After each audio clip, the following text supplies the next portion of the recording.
Yo, what is good YouTube? I am Richie Kicks, and today I'm going to be bringing you all the performance review on Kyrie Irving's second signature sneaker with ANTA Kai 2. If y'all enjoy sneaker content just like this, please do me a favor, hit that subscribe button down below and hit that bell notification button so you never miss another video just like this one. Also, if you did want to buy a pair of these, I will leave an affiliate link in the description box below. If you do purchase through that link, it does help me out directly, which is very, very much appreciated. But anyways, let's get right into it. As always, starting off with the traction, the Kai 2 features like this multi-directional traction pattern. I'm really not sure how to describe it. It's just like a bunch of random shapes, symbols, and everything like that. And the real question is, how does it perform? This colorway has a solid rubber outsole, and honestly, I didn't have that many issues. If you're playing on clean courts, you're gonna have very, very good traction. You're gonna be able to stop on a dime. It's very, very nice. Super hard stops, very hard bites. Yeah, I mean, clean court performance is amazing. If you're playing on your dustier courts, I will say that this does pick up a little bit of dust, at least for me. And it is pretty easy to wipe off, so as long as you do like the occasional wipe, if you're playing on your dustier courts, I really don't think you're going to have that many problems. So yeah, I mean, for me, the traction performance on the Kai 2 was very nice. In my opinion, I think it's a little bit better than the Kai 1 traction, especially because, at least for me, this was good to go right out of the box. I did not need any break-in time for the traction. So yeah, overall traction on the Kai 2 was very good. So moving on to the cushion, the Kai 2 features a full-length nitrogen foam, which I believe is the N2 foam because that's what it says right here. And how does it feel? It's nice.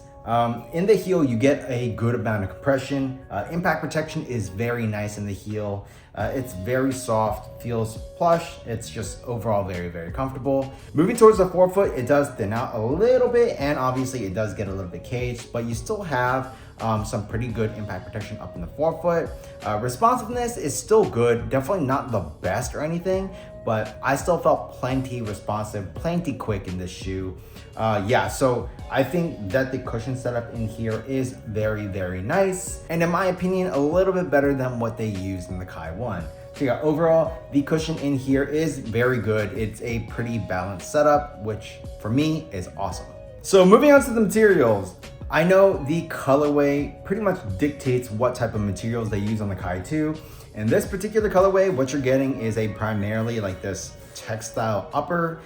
It feels pretty good. It's definitely not as nice as the Kai 1 materials in my opinion, but I still think that the quality is there. And then in terms of the performance, it does get the job done very, very well. Like I already mentioned, this is textile. You pretty much get this as the primary base layer of the shoe. You do get like hits of like stiffer textile because I think there's like a piece of foam that gives it like this shape and rigidity over here, which is pretty cool.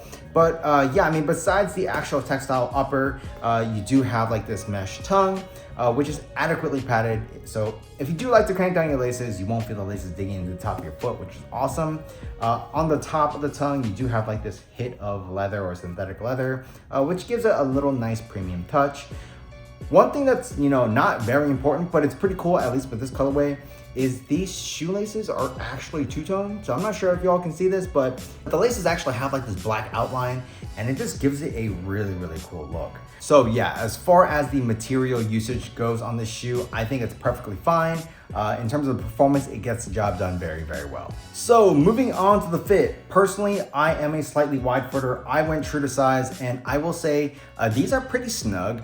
If you do have very wide feet, I think going up a half size is probably your best bet. But me as a slightly wide footer going true to size, I was good. Like I said, it is snug. You might feel just a little bit of pressure up in the forefoot area, depending on how wide your foot actually is.